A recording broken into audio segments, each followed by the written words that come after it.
Hi hello friends, welcome back. இன்னைக்கு நம்ம chilli garlic cauliflower எப்படி செய்யலாம் தான் பார்க்க போகிறோம். ரொம்பவே ஒரு சூப்பரான சைடிஷ் ரெசிபி.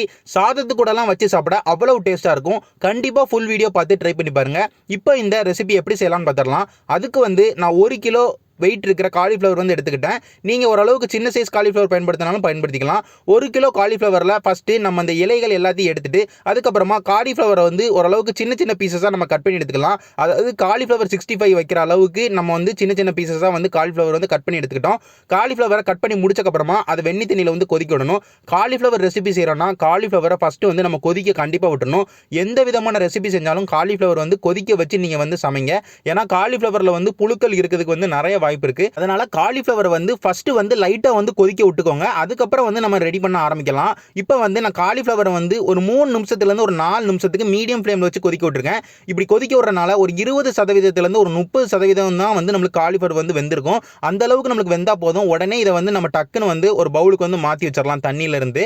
அதுக்கப்புறமா அந்த பவுல்ல நம்ம 2 டேபிள் ஸ்பூன் கார்ன்ஃப்ளவர் மாவு சேர்த்துக்கலாம். கார்ன்ஃப்ளவர் மாவு காலிஃப்ளவரோட சேர்த்து நல்லா மிக்ஸ் பண்ணி விட்டுக்கோங்க.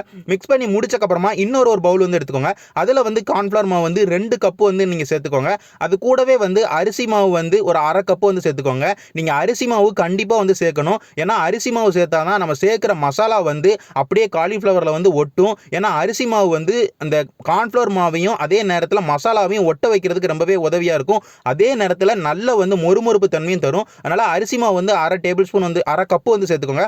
அதுக்கப்புறமா நம்ம சில்லி கார்லிக் காலிஃப்ளவர் செய்யறதுனால நம்ம கார்லிக் அதாவது பூண்டு பொடி நம்ம 1/2 டீஸ்பூன் சேர்த்துக்கிட்டோம். ரொம்ப அதிகமாக சேர்த்துக்கிட்டாங்க, அது காட்ட ஒரு மாதிரி கொடுத்துரும். அதுக்கப்புறம் மிளகாய் வத்தல் பொடி 1/4 டீஸ்பூன் சேர்த்துக்கோங்க. அது கூடவே நம்ம பெப்பர் பொடி அதாவது மிளகுத்தூள் ஒரு 1 டீஸ்பூன் சேர்த்துக்கிட்டோம். அதுக்கப்புறமா கடைசியாக உப்பு 3/4 டீஸ்பூன் சேர்த்துக்கிட்டோம். இது எல்லாத்தையும் சேர்த்து நல்லா மிக்ஸ் பண்ணி விட்டுக்கோங்க. நம்ம உப்பு காரம் பத்தலைன்னா நம்ம கடைசியாக சேர்த்துக்கலாம். தண்ணி கொஞ்சம் கொஞ்சமாக சேர்த்து மிக்ஸ் பண்ணி விடுங்க. தண்ணி உங்களுக்கு கிட்டத்தட்ட ஒரு கப்பு இல்லை 1/4 கப்பு உங்களுக்கு தண்ணி தேவைப்படும். இந்த மாதிரி கன்சிஸ்டன்சி ஒரு பெர்ஃபெக்டான கன்சிஸ்டன்சி. இப்போ உப்பு காரம் நான் பார்த்ததுல எல்லாமே ரொம்பவே பெர்ஃபெக்டாக இருந்தது. அதுக்கப்புறமா நம்ம ஸ்டவ்ல ஒரு கடாய் வச்சு அதில் எண்ணெய் ஊற்றிக்கலாம்.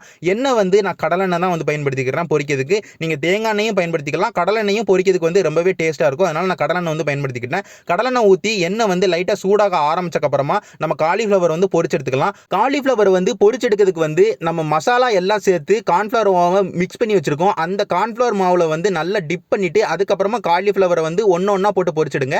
நீங்கள் மொத்தமாக சேர்த்து போட்டு எடுத்தீங்கன்னா உங்களுக்கு ஒன்னோட ஒன்று ஒட்டுறதுக்கு நிறைய வாய்ப்பு இருக்கு. அதனால ஒரு அளவுக்கு தனித்தனியாக நீங்கள் போட்டிங்கன்னா உங்களுக்கு ஃப்ரை பண்ணுறதுக்கு ரொம்பவே ஈஸியாக இருக்கும். நீங்கள் ஃப்ரை பண்ணும்போது பார்த்துக்கிட்டிங்கன்னா ஸ்டவ்வை ஓரளவுக்கு மீடியம் ஹை ஃப்ளேமில் வச்சு நீங்கள் ஃப்ரை பண்ணிங்கன்னா ஒரு 4 நிமிஷத்துலேயே உங்களுக்கு காலிஃப்ளவர் நல்லா வெந்துடும். அதே நேரத்தில் நல்லா கிறிஸ்பியாகவும் கிடச்சிரும். ரொம்ப நேரமும் நீங்கள் பொரிச்சு எடுத்துட்டிங்கன்னா ரொம்ப ஒரு மாதிரி கருகுன மாதிரி மாறிடும். ஹை ஃப்ளேமில் வச்சு பொரிச்சு எடுத்திங்கன்னா உங்களுக்கு கலர் டக்குன்னு மாறிடும். ஆனால் உங்களுக்கு காலிஃப்ளவர் நல்லா வெந்திருக்காது. அதனால் ஓரளவுக்கு மீடியம் ஹை ஃப்ளேமில் வச்சு ஒரு 4 நிமிஷம் நல்லா பொரிச்சு எடுத்திங்கன்னா காலிஃப்ளவர் நல்ல மொறுமொறுப்பாகவும் மாறிடும். அதே நேரத்தில் ரொம்பவே டேஸ்டியாகவும் அதே நேரத்தில் நல்லா வெந்தும் கிடச்சிரும். இதே மாதிரி எல்லா காலிஃப்ளவரையும் நல்லா பொரிச்சு எடுத்துக்கோங்க. கலர் பார்த்துக்கிட்டிங்கன்னா நம்ம காஷ்மீரி ரெட் சில்லி பவுடர் சேர்த்தோம்னா ஓரளவுக்கு ரெட் கலரில் கிடைக்கும். நம்ம அது நம்ம சாதா மிளகாய்த்தூள் பொடி சேர்த்துருக்கனால ஓரளவுக்கு கோல்டன் ப்ரௌன் கலருக்கு வந்தக்கப்புறமாவே நீங்கள் ஆயிலிருந்து எடுத்துட்டிங்கன்னா உங்களுக்கு ரொம்பவே பெர்ஃபெக்டாக இருக்கும். இதே மாதிரி எல்லா காலிஃப்ளவரையும் நான் பொரிச்சு எடுத்துட்டேன். பொரிச்சு எடுத்து முடிச்சக்கப்புறமா இன்னொரு கடாய் வச்சுட்டு அதில் 2 டேபிள் ஸ்பூன் கடலெண்ணெய் சேர்த்துக்கிட்டேன். இந்த இடத்துல எண்ணெய் ரொம்ப சேர்க்காதீங்க. ஒரு 2 டேபிள் ஸ்பூன் மேலே சேர்க்காதீங்க.